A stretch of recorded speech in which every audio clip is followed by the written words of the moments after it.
Turn your mics off or low. Welcome, everybody. Tonight's broadcast of the I&E Network. Once a week, the I&E Inspiration and Encouragement Networks gets together, has a webinar to help us kind of, hang in there, stay in the saddle, somewhat improve our personal circumstances if we can. And everyone in the show in the green room tonight are friends, people that I've been close to and known for years and years. And so it's always fun to mix with each other and to kind of get a chance to exchange in a way that never before in history has this been possible. It's just such new technology, and it literally is a new age. And I had time with my boys today, and we were talking about the future and what happened. We had a banking meeting yesterday, and we won big time. It was so cool to watch. My son Chris just went through it step by step. Dad, this is what we did, and this is how I did it. And I was so proud of them to watch them at work doing things that 35, 40 years ago when I was first starting were so tough. And everyone here knows that the beginnings are where the rough stuff is. It's just when you don't have enough money and you don't have enough time and you're still trying to figure out how in the hell can I grow this enterprise that I've got. How does a person get through that period of time? And the subject we're talking about tonight is both the cultivation of a grand dream, but then the protection of it, the promoting of it, the growing of it. Because nothing stays the same. You have to constantly nurture the things that matter to you. And unless you do that, it has just a funny way of disappearing. And so as I go through this session, first part tonight, I hope this slide series will be something for you. I gotta light up the screen, don't I? I always forget to push which buttons to push to make this whole thing work out. There we go, and hide that, and turn on that, and pull up this, and go get all of this stuff. There we go. Now we're at the beginning, I think. Yeah. All right, as we start tonight, we had such a fun experience. Nick and his wife showed up this week, and they're on tour. They come once a year, come out and swing by and see us and say hello. And so they're at the north rim of the Grand Canyon as we speak. And I can brag a little bit about Nick when he's not right here in this film strip with us, because I remember the first time I met Nick Polchuk. We were at a show together, and we sat down and visited for a little while, and I was impressed with him then. I've been impressed with him ever since. And this time, while he was here, he pulled out 2 new creations that he's done that are just staggering. In concept, they're just amazing. It was so fun. And I was so startled because you all know Nick's a really precise individual. His life matters to him a great deal, and he fusses over the details. And it's just amazing to know Nick this many years and have him mix. He's the only one out of the whole, him and Chris Conley. 2 people come while I was building Soulworthy and stepped into my life when that was such an interesting time in my personal life and living. And Nick was a part of that, and he has been a part of so many things that we've done here. And talk about a supportive individual. He has easily spent as much time teaching, encouraging, and lifting and helping others as he has gone on in his own career as anybody in the network. And I really want to brag about him a little bit tonight, because it just is so fun to have that kind of person in our personal circumstances. My quote tonight: don't be pushed by your problems, be led by your dreams. We could probably just put this slide up and stop and talk about this one subject. Because if the truth were known, most of us are pushed by our problems. But when you sit and reason it out and think about, or be led by your dreams, this is This is what motivates you. This is how you live. This is your priority. And yet we get hammered so hard anymore in the real world over personal circumstances. The bills have to be paid. This happens and this happens, and we've got some rental property, and Chris and we've struggled for the last 90 days. It's just been nothing but a pain in the rear to rent property, rent these homes. And poor Chris today, he was just beside himself. I'm just going to quit. I'm never to do this anymore. Because it's just one hassle after another hassle after another hassle.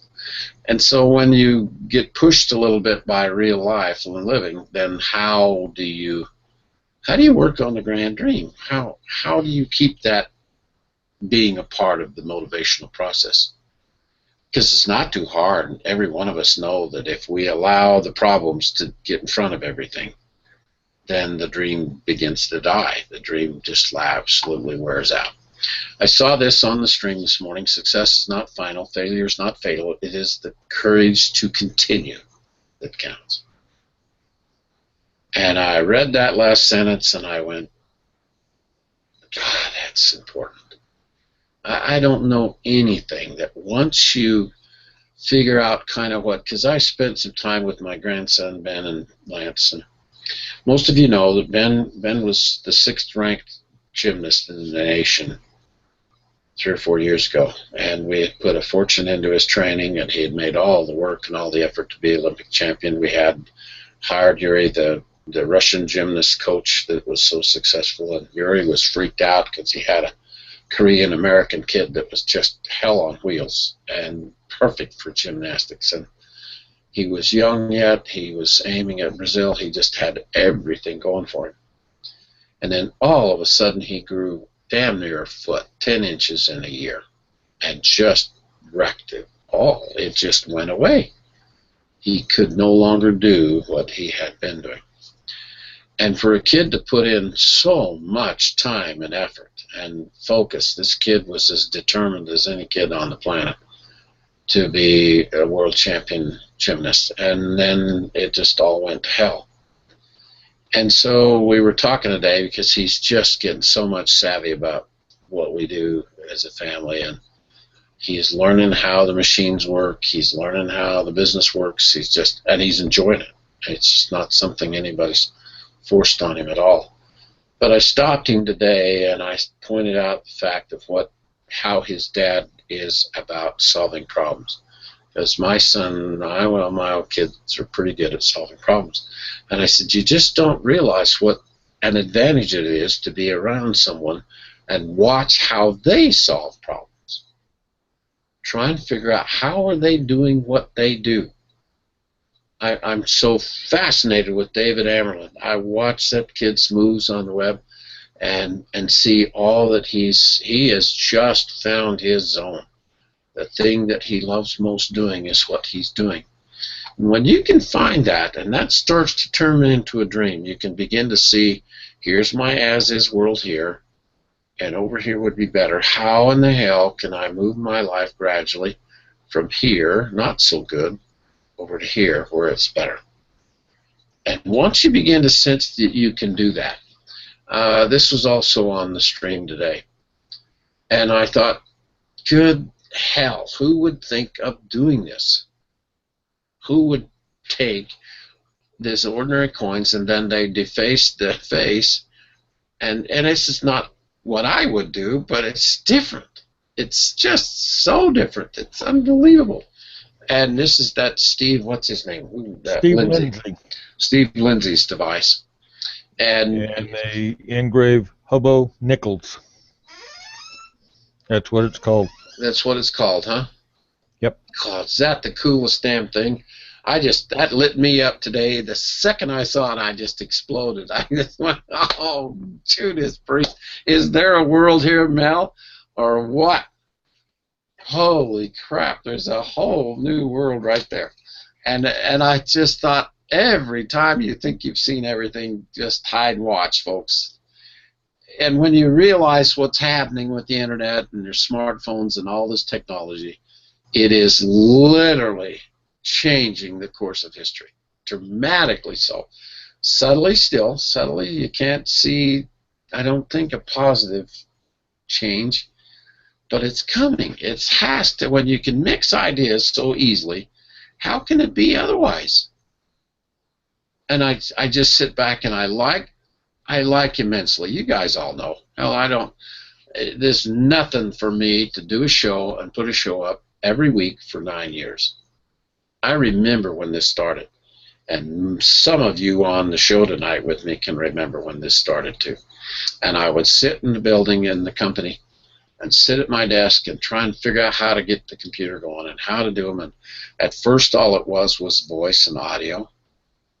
And then we would mix that way. And then it got a little better in one area, a little better in another area. And then it got in a period of time where everything changed so fast we hardly couldn't even keep up. But the concepts that I've tried to sew into the texture of what in the hell is really happening here. Why get together? Why take an hour of our lives and look at a concept, especially a business concept?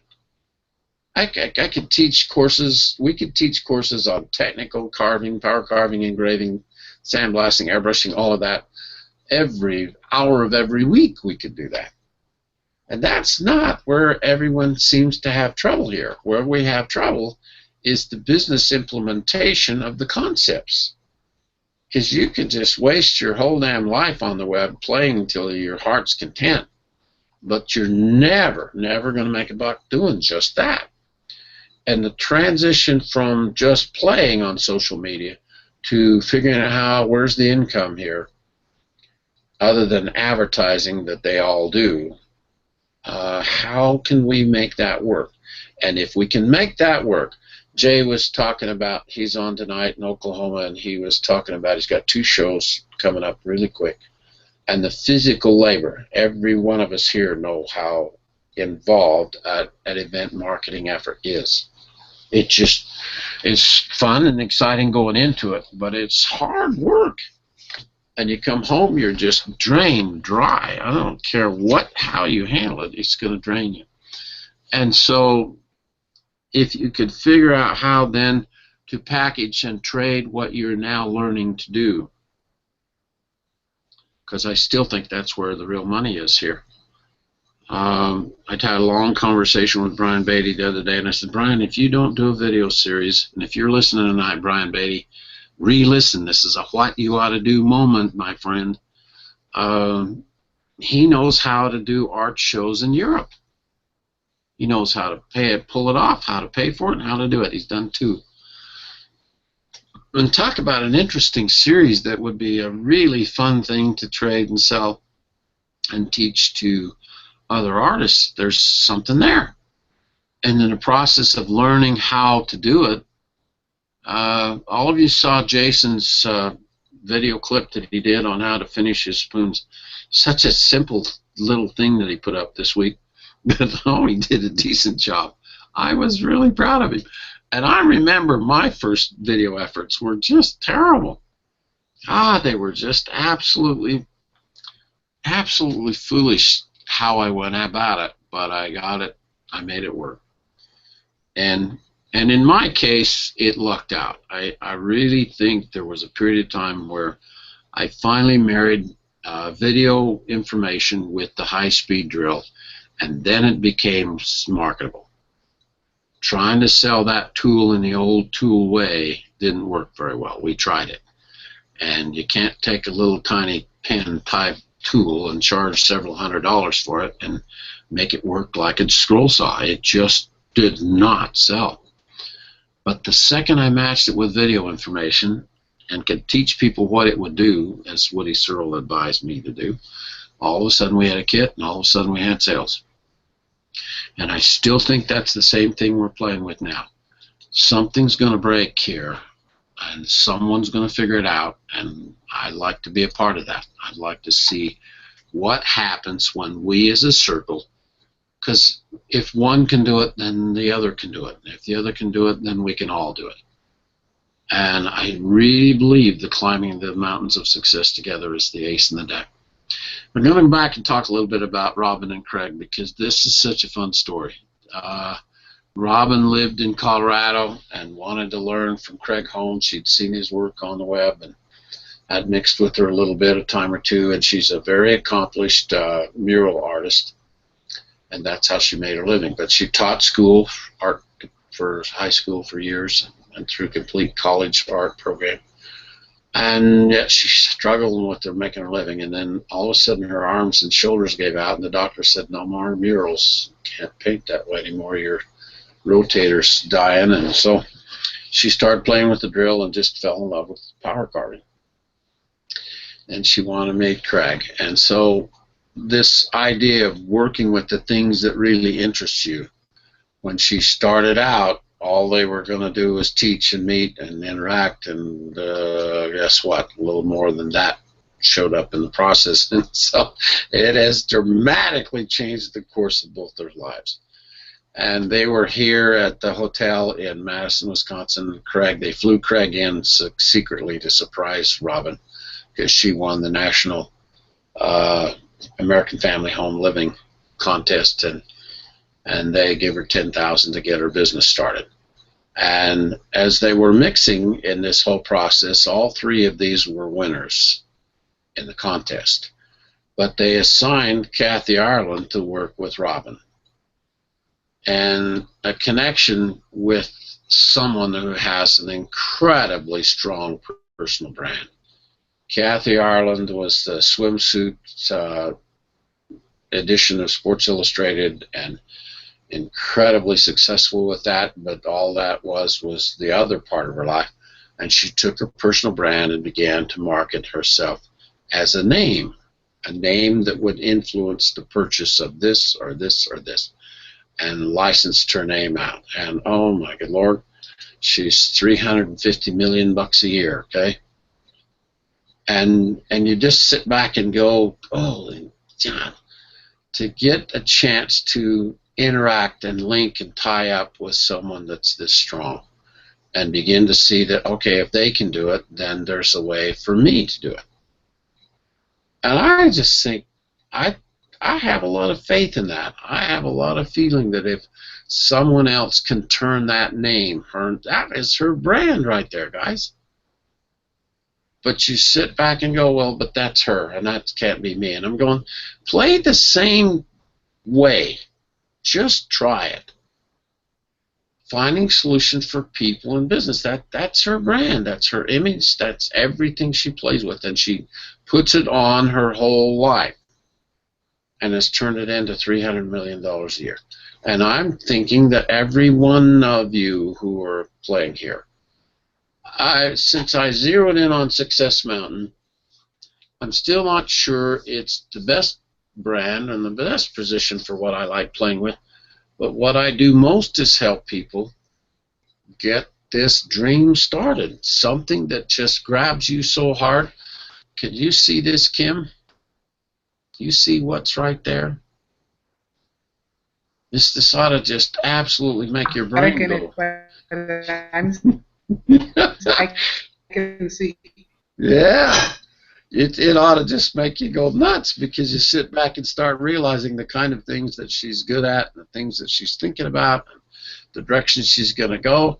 All of a sudden you start having something that's just absolutely unbelievable.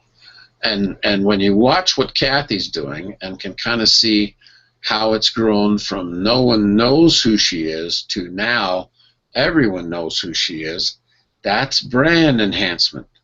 That's figuring out how can I get my life from my as-is world over here to better. And this branding concept is rememberability. And you just have to realize that if they can open the door, then so can you. There's just no reason that you can't make it work as well. So the whole idea is to come up with your idea. And then put yourself in as good a position as you can, and then stay with it. Remember that first slide, the courage to stay with it, the courage to keep going.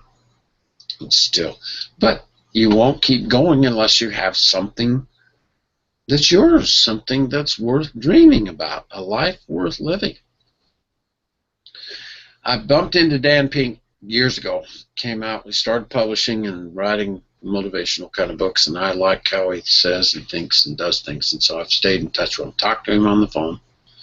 And man, when he comes out with things, this one just ripped me so hard. Whole new mind. This is all about right-brainers will rule the future. And this was pretty dramatic thinking when this first came out, because left-brain people pretty much own everything and control everything. And right-brain people are kind of artists, artistic type, and scientists and dreamers and all over the place people, and we generally not looked as strong in the economy. But I guarantee you, if you've not read The Whole New Mind, for God's sakes, get this book and read it. Study it, devour it, put it in your journal. There's some serious good information that Dan's come up with. Listen to this. Lawyers, accountants, computer programmers, that's what our parents encouraged us to become when we grew up. But Mom and Dad were wrong. The future now belongs to a very different kind of person with a very different kind of mind. The era of left brain dominance and the information age that it engendered are giving way to a whole new world, which is right brain, which qualities inventiveness, empathy, meaning, predominant. That's the argument at the center of this provocative and original book, which uses two sides of our brains as a metaphor for understanding the contours of our times. Is that a great 4 words? Ooh, so good, okay? So all of a sudden, maybe you can change the world. He's done several TED Talks that are just dynamite, just dynamite. And when you see the kind of things that someone's talking about and it just lights you up inside, then for hell's sakes, pull that in your life and chew on it. Chew on it a lot till some of it rubs off. You chew on something enough, long enough, you're going to swallow some of it, and what you swallow is what you become, okay? There's a mismatch between what science knows and what business does. And when you start seeing this mismatch, this is opportunity. Something doesn't quite fit. Did you see that woodworking outfit that's on the web? On Google Plus, they have a pitch every day. They post something once a day, and it says, what you do is cut out the pieces and then you force them till they fit. I just chuckled for an hour. I just went, is that not exactly how it is? From autonomy to mastery to purpose. This is the sequence I've talked about and preached for 9 years in my webinars. From my place here, and nobody and knowing nothing and interacting with almost no one, over to here now to where it's so dynamic for me to mix with my circumstances now and know that I can push a button or two and really make some things happen. Somebody's got their mic open still. Can you all check your mic a little bit and get her shut down? We all live in a world where we are all now salespeople. And if you learn how to pitch, because you got to learn what to publish, and then figure out how to publish it and make it work, then all of a sudden this opportunity intersection is exactly what everyone is looking for. Get off the fast lane of the freeway of life and get over here on a side of life that really, intersection that actually is really worthwhile, okay? I thought it was very appropriate that this show showed up tonight. This is my very successful friend, Mark Bingham. And Mark and I have known each other since high school. He's a little older than me, and he worked for my dad at the Bureau of Land Management and came up with this nifty little idea to produce the Yellow Pages and compete with Ma Bell. Head to head. And he picked out Grand Junction, Colorado, and made a phone directory for Grand Junction, Colorado, and took them on. And when he was focusing on a little small town to get something going, he had way more going for him than Bell Telephone did, than the Yellow Pages. And so he just beat him up. And then he'd do another town, get one going, then he'd do another town, do another town. And he did that for almost 40 years, too. And Mark was getting ready to leave his federal job working for the Bureau of Land Management with my dad, and I was getting ready to retire early from dentistry, and my father thought we were both stark raving crazy. Now, I've been doing a lot with Mark this last little while. He's involved now with Jack's Collection, and we're trying to find a place for it to land. And he sold out to Bell Telephone for $240 million. And that $244 million, and that's a lot of freaking money. And he built the Bingham Research and Energy Research Center in Vernal. A lot of you were around when that all opened up and began to go. Gave the university $35 million, and they put this building up out in my backyard. And when I watch the kind of things that we talk a lot because we both had our businesses and our efforts, and no one knows the beginning struggles. If there was a way, Kim, that we could sweep out of your future the front end of this whole effort, I would do it in a heartbeat, because I do know how challenging it is to take a concept from the beginning and actually turn it into something. And if all of us had $1 million to light up our business and get it started, it'd be a hell of a lot easier. It really would. But almost no one has that advantage. And yet people more and more and more are figuring out, how in the hell can I make it work? And how you make it work is right here. If you freak out, love what you're doing, you've got way, way, way more chance to actually make it work out. And most everybody's just whatever, wherever, whyever, whenever, however, and whoever. I got to get a seventh one. Somebody help me figure out. There's got to be one other ever in there, doesn't there? I like sevens. And every chance I get, I go back to this one moment in my life when the idea of the straight drill first lit up everything. And I went, oh my good hell, what the world needs is a straight ultra high speed drill.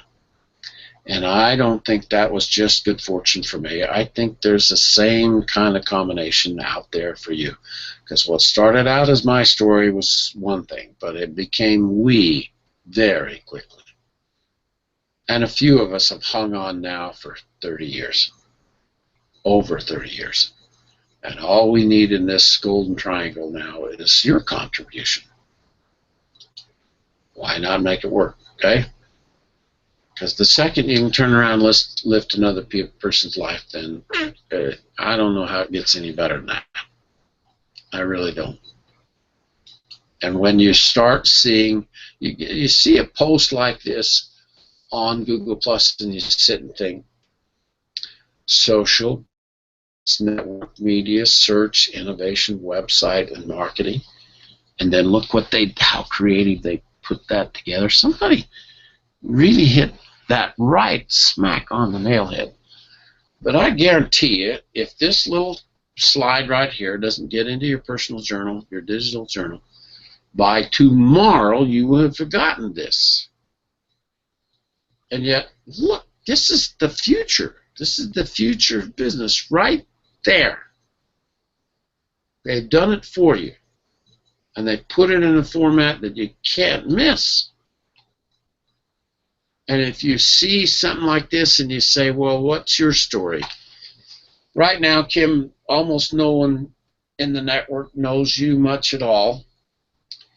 But we spent a week together, and I just sit back and I go, I teach a million people. I've worked with so many people in all these years. But I have never met anybody who had a better touch. Never. In all these years, you just sat down and went right. You guys can't believe she does cufflinks out of coconut shell. And they're just so damn attractive. It's unbelievable.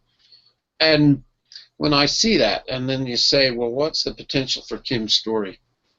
Can she turn this into success? Is there something here for her too? Because the truth is, every one of you have a rich story. Every one of you have something really important that you can share.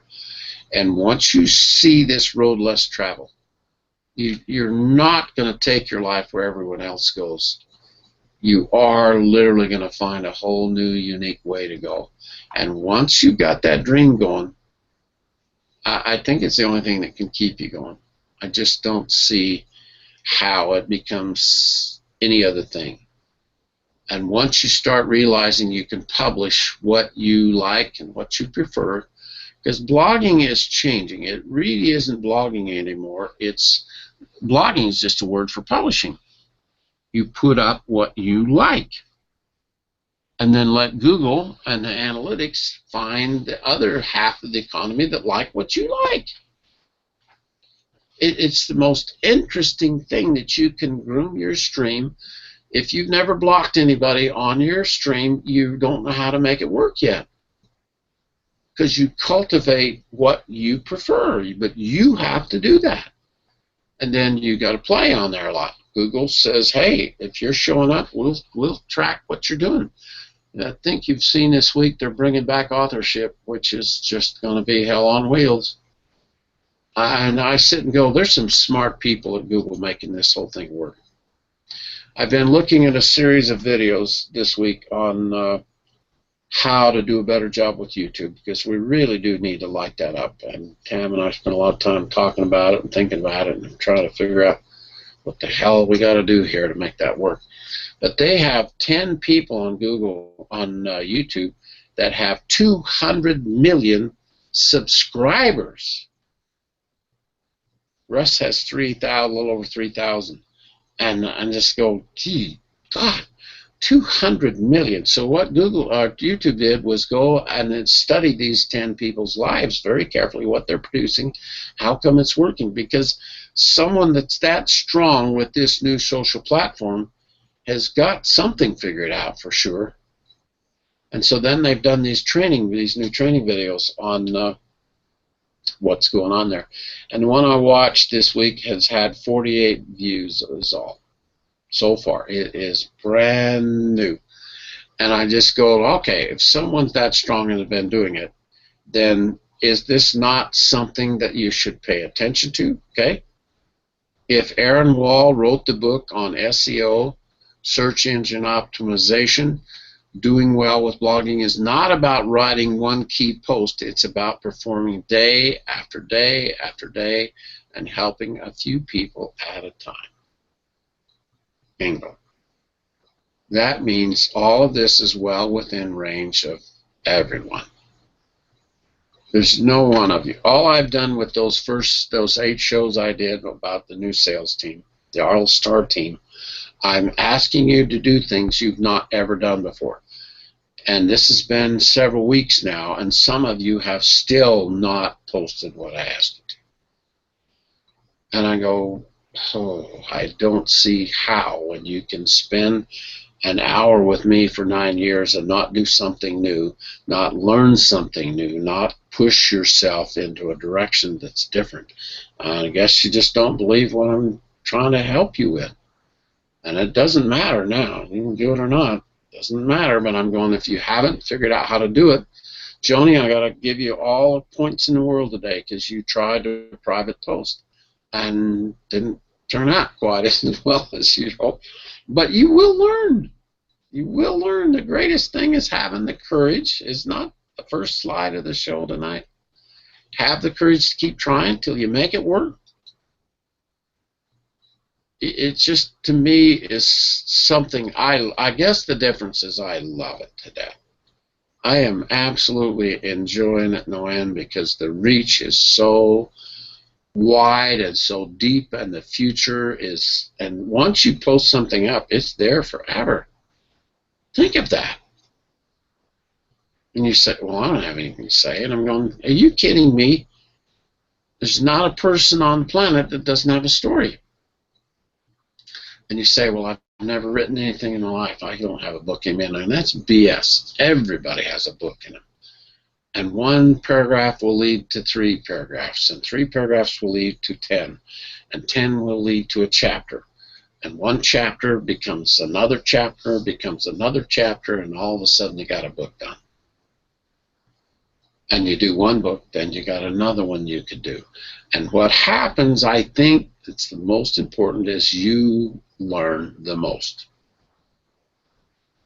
And if you've stopped learning, then, well, don't do that. You just have to know that there's more to this to begin with, and we are learning how to turn this creative effort, and align ourselves with the wind that's blowing. This is also the concept that I've preached for 9 years, actually 30 years, been at it a long time. And I love when I bump into this, when I see the Blue Sky Factory. Oh, I wish I'd have thought of that title, that .com. That's just absolutely the best in all the world. And I realize the kind of stuff that I get to play with. Kim's getting her blaster in the next little while. And when I show you Kim and you realize I just did a piece for the university president. It was $300 piece of crystal, and I did it in less than 15 minutes. And that, my dear, is $1,200 an hour. And it's going to lead to a whole new relationship with a whole new university now. And I'm so good at fishing that crowd anymore because I know how to do it. That's what I've done for the last 30 years. Is play with BYU and play with the universities. And most of us are scared to go after the top end of the economy. We're frightened of it. We just think, well, they're rich and they're successful and they're important people and there's no way I can knock on their door. And I'm going, well, it's a little tricky. I will admit that. But you can. There's no reason for you to ignore that possibility and figure out how to make things work. Is this the funniest, stupid picture you've ever seen in your life? I remember the day I saw this on the web. I just went clear bonkers. Okay, for somebody to take an Altoids can and then turn it into a splitter just tickled me clear pink. And we're all, let's face it, we're all low tech guys. I mean, if we didn't have mouths to figure out how to solve some of our problems around here, we'd be in real trouble. But look how far we've come. Look what we've accomplished in this last few years, and realizing that we're really playing with something important. So, who's going to come along and fix the rest of your life? From now till you're dead, what are you going to do? Is there something that you can grab hold of and start building your own? I have preached this little concept right here for a very, very long time. I've preached start a content file, take an idea and a concept. Remember this slide back here?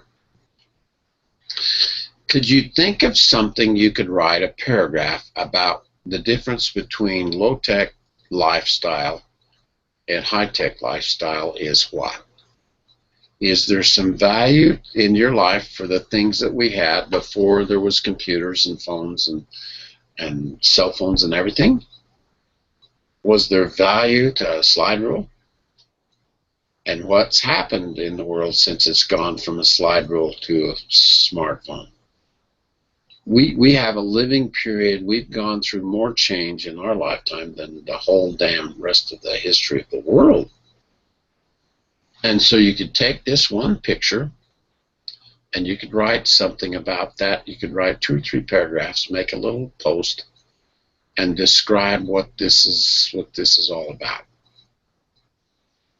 And all of a sudden you begin to build content that you could then put up onto the web. Okay?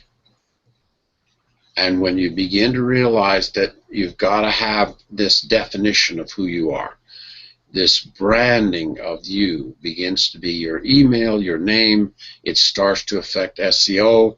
You're starting to hash this. I did this when there was no hashtagging.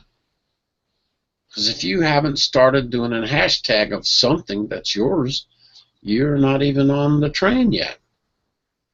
And the train's left the station, to cry it out loud. So you begin to know that there's some stuff here that really makes a difference in what's going to happen now with your participation and your playing on social media. And I think it's huge. I just don't think you can literally move in this direction without everything in your life that's a problem should be addressed with what, who, why, where, when, and how. The Six Servants of Rudyard Kipling. Remember that? How many of you use this little measurement tool? That which you cannot measure, you cannot manage. And this is the measuring rod of problems. Remember this? I love bamboozles because my dad's written a book about this.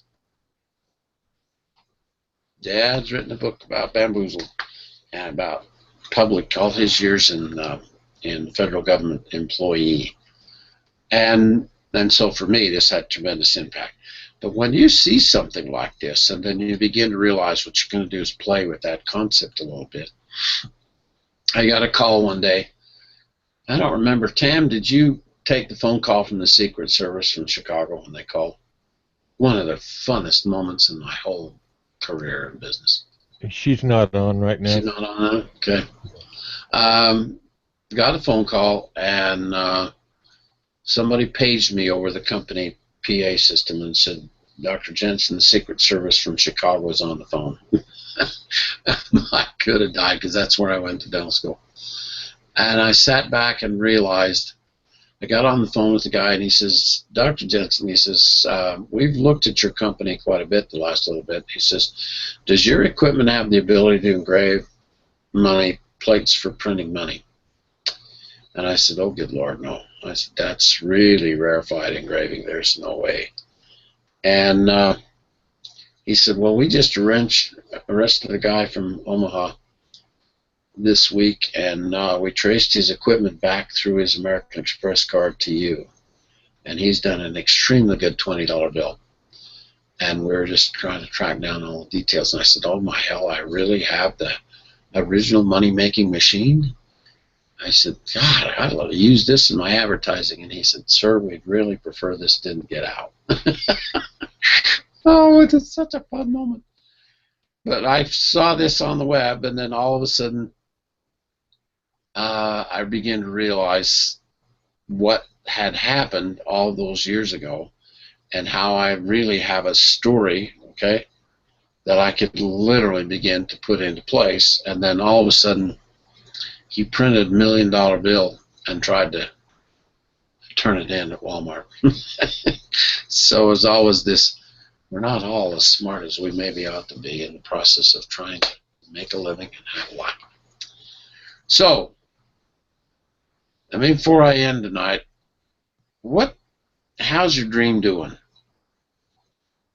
The very thing that means the most to you in your life. Are you making progress, or are you losing ground? Is it improving? Because the cultivation of your personal dream, to me, is still the most important thing in the entire equation. If that's not on decent ground, then guess who is going to have to fix it? This is not something that anyone can do for you. Most of you know me pretty well, and I spend most of my time lighting fires and trying to help people get just a vision of the chance that there's still a dream for every human being. Lewis, the writer-author, talk, you see it on the stream, in the Google stream all the time, of it's never too old to fire up a dream. And I believe that with all my heart. If you don't have a concept that is long range and something you're working towards that's your future, life gets pretty heavy. It's really, really challenging and really difficult.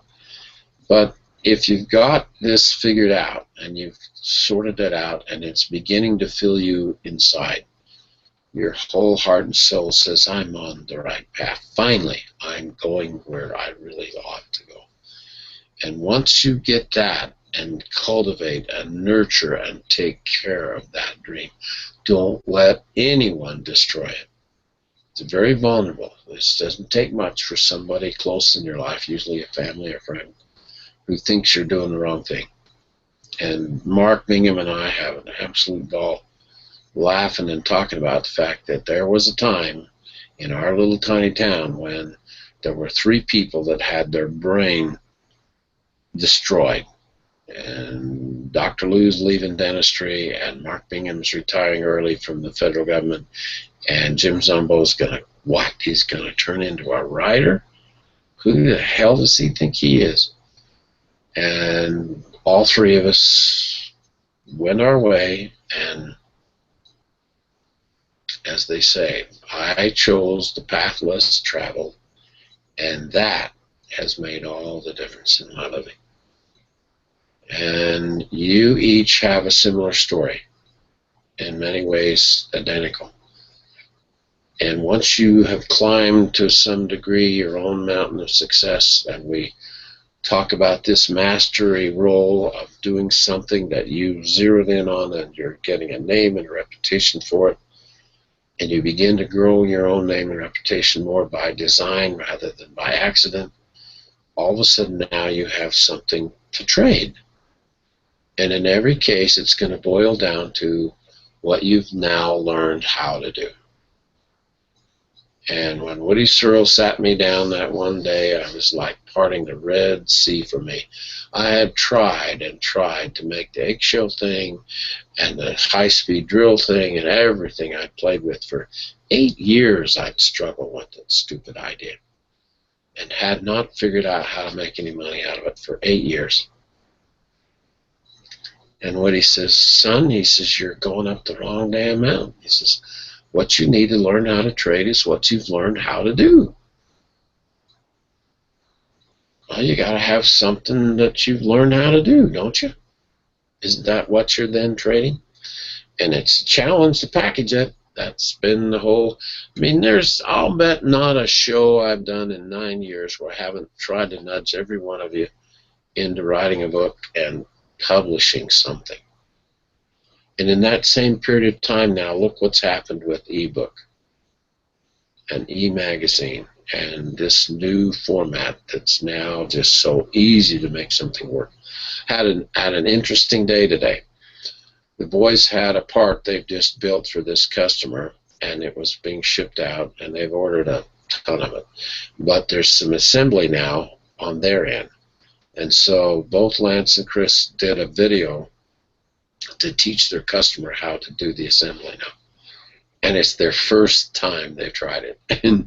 And Chris couldn't compress it and didn't know how to get it into a file format that he could then email it out. So I came home last night and compressed it for him and edited it and cleaned it up and took it back over today. And he just called me just as I was coming in to do the show. And he says, Dad, I've tried, I still can't figure it out. He says, I'm so frustrated with this whole thing, I can go crazy.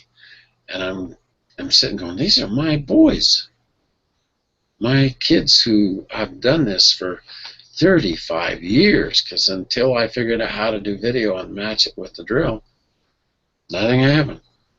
Nothing happened. And even as much as I bragged about it to all my other friends who had businesses and said, my hell, you got to tie video with your product. Look at what Jason did with his spoons this week. If you did not see that, go back and pull up his account. What's his Weymouth? Isn't that his name? Weymouth? I can't remember his last name. Weymouth, yeah. Weymouth. Jason Weymouth. And if you're not following him and not a friend with him, you should be. And look at the little video that he put up. Remember when he posted I was just doing his studio and getting started? Just started framing it in, and he put that all up. And he's not really regular, Jason. If you're listening tonight, you should post more regular. And put it up, and now he's got his studio done, and he put his camera over on the side and turned it on and made his own little video. And it's well done, well done. And yet it launches this gradual process of learning how to trade what you've learned how to do. And it's where the real money is, because you can duplicate it. Once it's done, I did those 36 videos for one a year for 3 years, and we sold and sold and sold and sold those 36 videos. I can't tell you how many millions in sales came from that work effort. And so when you're making the stuff you're making, Kim's just getting started. She's still trying to sort out your dream. And It's a tough time, babe. I know how challenging that period of time is. We've all been through that. Trying to find, what the hell can I do? Which way can I go? And I submit again, ask all of eternity, ask your heritage, ask the spirit of your ancestors still exists, and ask them for help. Help me find my way. Tonight, here's my as-is world. How do I move my life? What direction? If the journey of your life is so flippin' important, then you get to pick the path. And you also get to pick who you travel with. Those are the decisions that we each get to make. And there's one more option, and that's no decision. So challenging, you decide not to decide. But guess what? That's also a decision. And always not a good one. And I believe deeply that all of our ancestry are still out there, somehow, in some fashion. And if there was any way, wouldn't they be interested in how your life's going? Right now. They lived their life, sacrificed their life, struggled with their whole flippin' lives so that we then could now have a chance to breathe too. And you don't think they wouldn't be interested in you and your future now? God, that might be all they pay attention to. And if there was any way in hell they could influence you, help you see what you ought to do, wouldn't they do it? And I'm going, that's where these ideas come from. These little whispers that just go, bing. God, this is the thing to do. This is the next move I need to make. And yet, when they come, too many people just ignore it. They just don't think that makes any sense or that it fits anyway. And I'm going, what if it's the best thing in the world? Every great, talented, right-beat person I ever met that made anything out of their thinking, they say it came to me. The idea came to me to do this, to do this, to do that. And if you'll use that as a tool, and sharpen it, it's like learning to draw. It's like carving your first damn eggshell. It's like the first metal engraving motorcycle you ever engraved, any of that. We weren't so good when we started. But if we keep going after a little bit, okay, you begin to realize that there's a way to take your life from the amateur stage gradually to where you really are good at what you know how to do. And then's when you have something to trade. Then's when you have every card in the deck is a specialized skill, knowledge, and ability, and you stayed with it long enough and worked hard enough and practiced enough to where now you're quite good at it. Then you've got something to trade. Then you really are in a good position. All right, everybody. I'm going to open it up now, and we'll visit for a few minutes. And anybody got a question or comment you want to make? Well, all my stuff starts out with paper. Can you see this week? Yeah, we got it now. Look at it. Excellent. It's going to be the next bracelet entry into the VA competition. Absolutely. So now we all get to watch the birth of a new creation of Mel Joines Studio. Well, and what's interesting, see, Mel, you just did something really significant. You hosted it. You put it up in front of all of us. You dared do that, and that kind of emotionally obligates you a little. And I've been willing to do that my whole damn life. I just don't even look at it like that. It doesn't fear. I don't fear it. I don't worry about it. You can criticize all you want. It doesn't matter, does it? I mean, nobody could come along and say, well, hell, I don't think you should do that one. It don't matter. Mel's going to do what Mel's going to do, right? That's right. That's right. Now, the fact that you've had the experience with the competition and did so well this year, it puts you in a pretty good position for next year, isn't it? Yeah, it's going to make me reach out a little bit further with the design. Yeah. Yeah. How are you going to push that? What are you thinking right now? What's Okay, got it more dramatic, or well, there's more to the pattern. More to okay, the pattern that you've done. flower in the center is going to be carved in this nut. Okay. It's going to be three-dimensional. Okay. Okay. And the other floral design is going to be cut out of other pieces and silver soldered to the in place, but they're going to be contoured Yeah. where they're a three-dimensional addition as well. Yeah. Wow.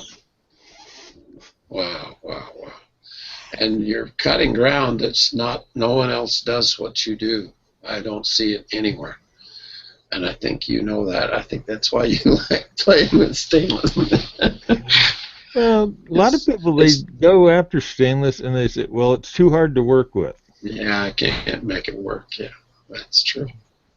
Well, with me, silver and gold, it's too soft. Yeah, yeah. Well, you've worked with it your life, okay? Yeah. You've worked with it your whole life. You didn't just start yesterday. And so you have this advantage, and you just sit and, well, okay, let's package up what Mel's learned how to do. Your whole damn life you've been working with stainless.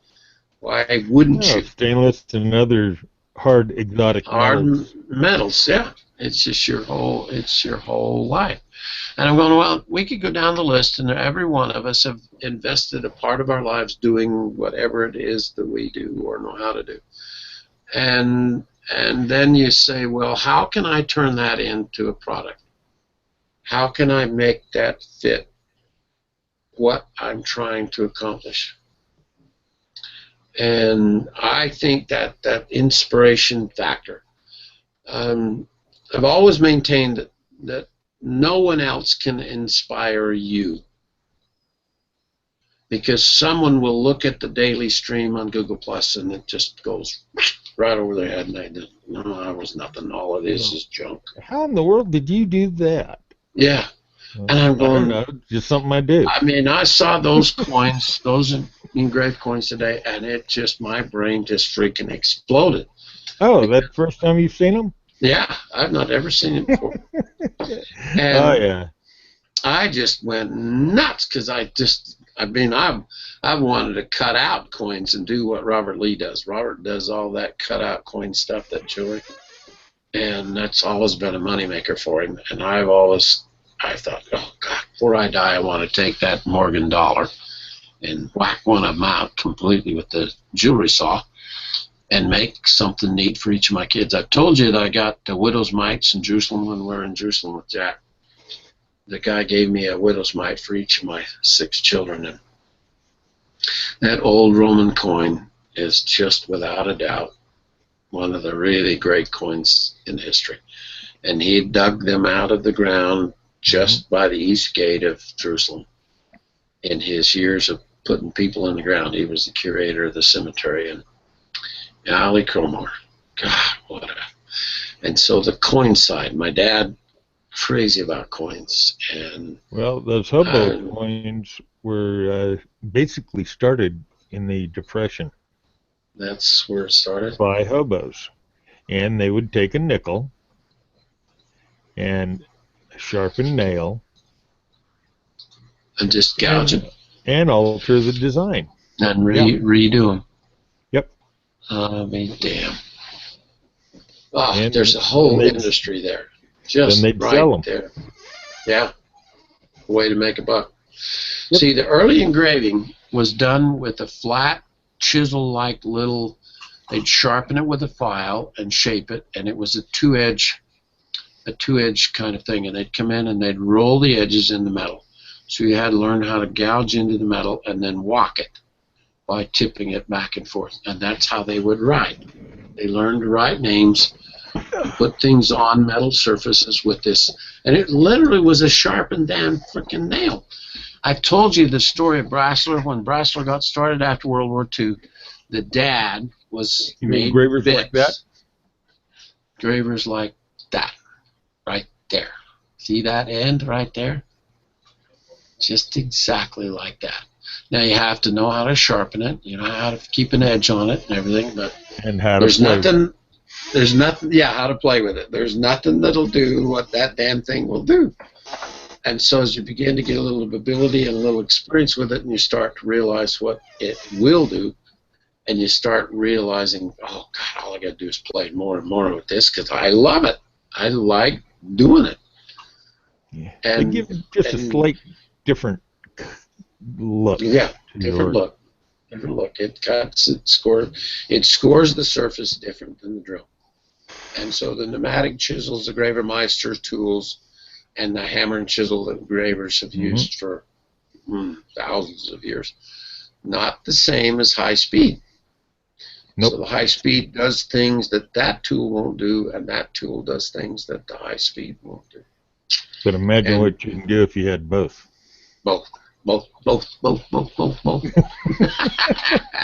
Yeah, Mel, that's our problem. We found a little playground that we just love playing with them.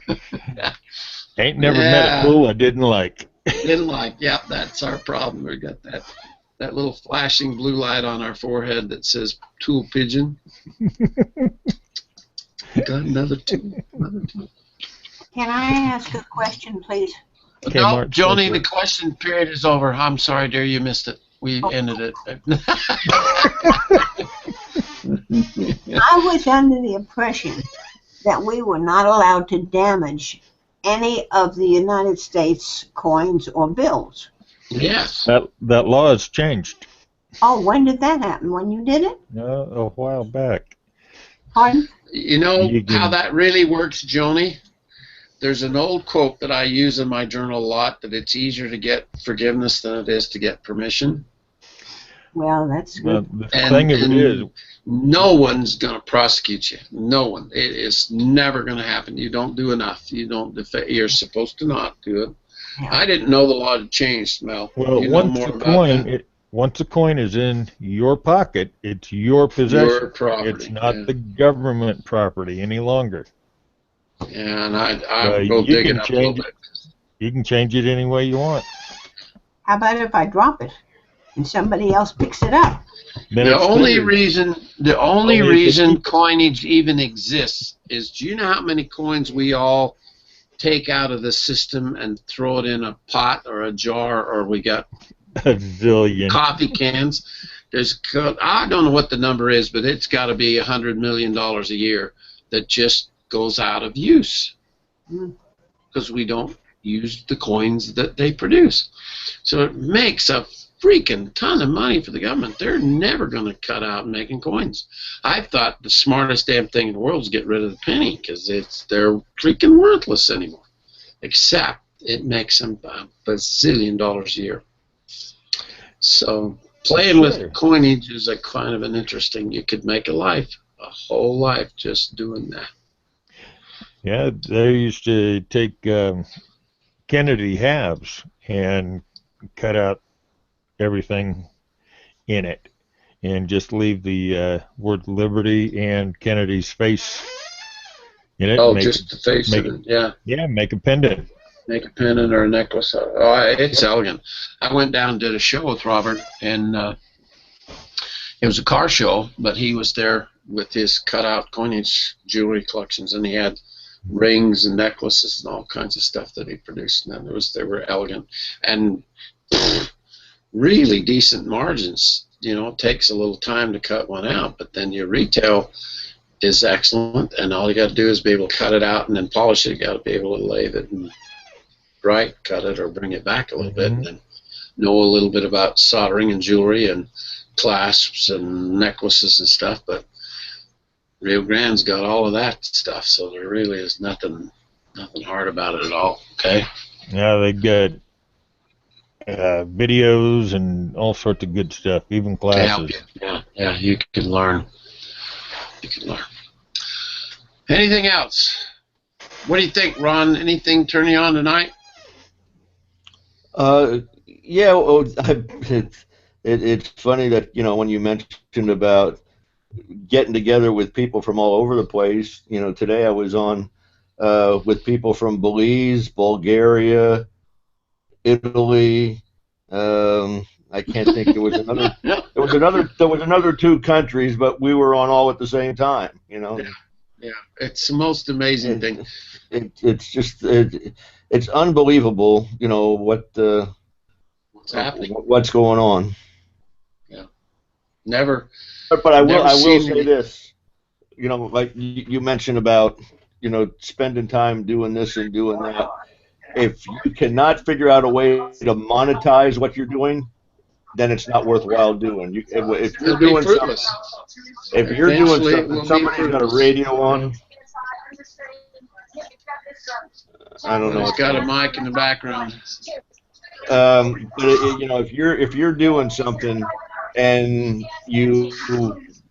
if you can't figure out a way to monetize it, then you're better off not to do it. Unless you're just playing games, but if you're spending a lot of time doing something, figure out how to monetize it, and that's what you want to do. Well, what does it hurt to try to figure it out? I mean, oh no, it doesn't hurt. It doesn't hurt to try at all. I'm just going, why can't you have an idea that changes everything, the game? I mean, I reread Ayn Rand's, when I posted Ayn Rand's quote today, I reread that carefully again because I read it years ago when it really influenced me the first time. But it's been in my journal ever since. And I reread that idea that 1 minute things are this way and then the next minute things are completely different. And that's how change really actually happens. And so anybody playing on Google Plus every day has more than enough opportunity to have an idea hit you that goes, oh my hell, I could do it this way instead of doing it that way. It doesn't work this way, but it does work this way.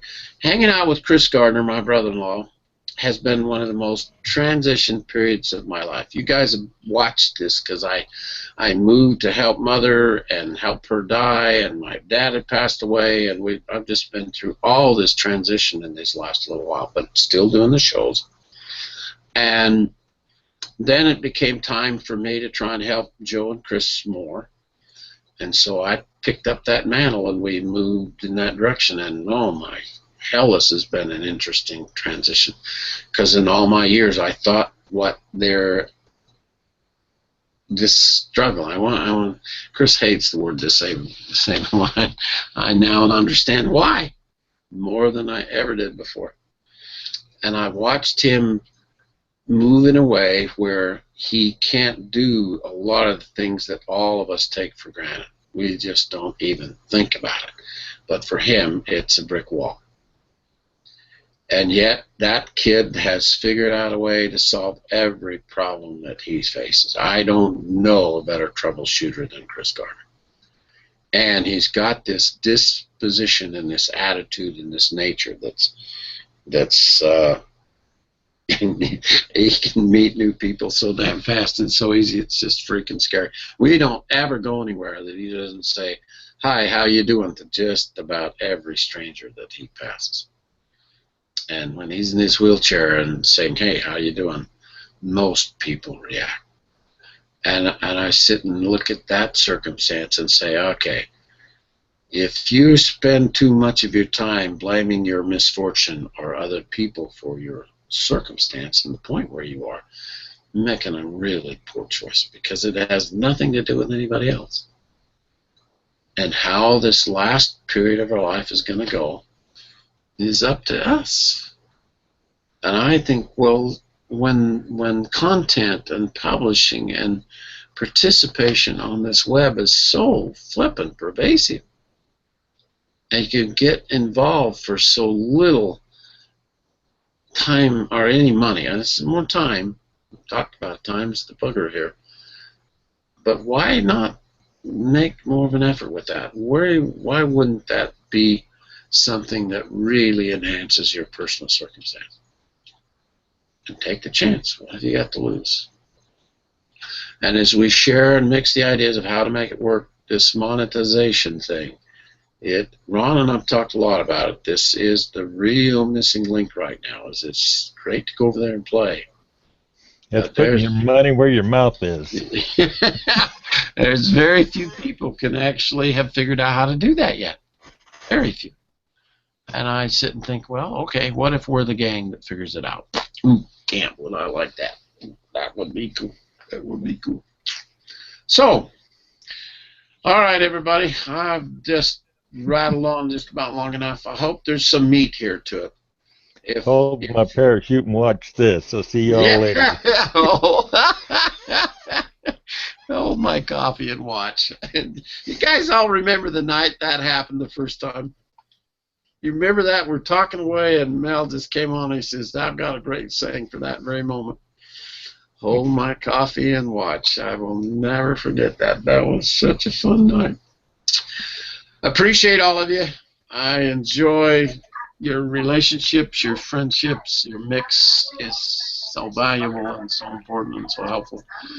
I'm sorry I can't get to all the details that so many of you need and want. And I spread myself out just as thin as I know how to try and help everybody and do the best I can with it. But what I have done, two things I promise everyone. The first promise I've kept quite well is it won't be dull hanging out with me. And the second one is I'm pretty good at persisting. I've stayed with this now for almost 40 years. And for each of you, if you'll find a dream, a thread of interest, and never let go, you'll end up doing okay with your last part of your life. There's no way that can fail you. Find what your passion is, find what your interests are the most, and let your ancestries, because they had the same damn interests. I'm convinced of that. All these things of I like this, I like this, I like this, I like that. It just fulfills you to do it. Debbie, how long have you been picking up? Let's talk for just one more minute. How long have you been picking up the paintbrush and painting? Probably 30, well, 40 years? 45 years. 40 years. 40 years. How come? What does it do for you to paint? I like the color. I like the texture of the paint. Texture of it and the smell. The smell. Oh yeah, the smell. The smell definitely. It gets me going. Look at the background around her, guys. Look at her studio behind her. Are you describing? No, you're describing your life, lady. That's your life right there. Look at it. That's a painting I've started that I have to get finished for my son and daughter-in-law. Okay. It's a gift, so. But. And isn't it a little bit hard to describe how much you get back out of it? More than you've invested. You've invested huge in this direction. I'll have to tell you that a customer came today to pick up a piece. It was an antique piece of chalkboard from a one-room schoolhouse. Oh my gosh! It was a odd-shaped corner. It was like almost a triangle, and she wanted me to paint her son's. He's getting married on Saturday, so he made an arch out of wood, and I had to paint it on the blackboard for her and put their names on it. And then on the back, we put the name of the school and the decorations that the bride is using. She came to pick it up. I told her what I was charging her, and she looked at me and she says, "You're crazy." Okay, I said, "Well, how about this?" And she said, "Okay, we'll do that." So I increased it almost by doubled it. She says, when she came to give me the instructions on, and when we talked about what she wanted to put on it, I was able to read her mind, and I was able to create what she wanted. And when she saw it, she says, "How do you do that? How can you take what I'm telling you, and you can visualize it?" And I painted it on her piece for her son to keep, this antique piece of chalkboard. And it was an inch thick. It was not thin. It was very thick. So. And isn't it amazing, Deb, that'll be around long after you're gone? Oh, absolutely. That's never going away. That'll be in that family now, a heritage piece from hell. And I love doing that kind of stuff. I'll That is, post a picture of it tomorrow. dude. It's oh, very excellent. simple. There's nothing complicated about it. It's a very simple piece, but she just loved it, and I like to think that I listen well to customers when they're asking me to do something, and I try to get as much detail as I can from I it. love it that you jack the price up. Yeah, me too. Me too. I just Well, sit if you back don't going, like this price, how about this one? and instead of going down, Yeah, you go well, up. Yeah, I will. I just go. I've done that 2 or 3 times in my life when someone will hit me and they'll say it's too much. You know the reaction is too much. And Right. I turn around and I says, well, if you don't like that price, how about this one? And you I won't like it as honest well to God, either. will double it because I'm busy. I don't have time. And you want me to do it, then everything just changed. Because we're not playing with things that are needs. The needs are all defined, but wants are, and how bad they want it Right. means, holy crap, that's worth a lot. Right. And perfect. Great story. What a great Congratulations, place to Deb. end. Congratulations, Deb. Thank you. We're all proud of you. Very proud. I got to ask Debbie one question though. Yes. You probably lied to us. You said you were painting for 40-some years. Did you start when you were a year and a half old? You devil. I was a little older than that. Finger I'm paint. celebrating a big birthday in Yeah, January. because you're only 29. How in the hell could you be painting for 40 years? Yeah. It's magic. Yes, that's right. That's right brain magic.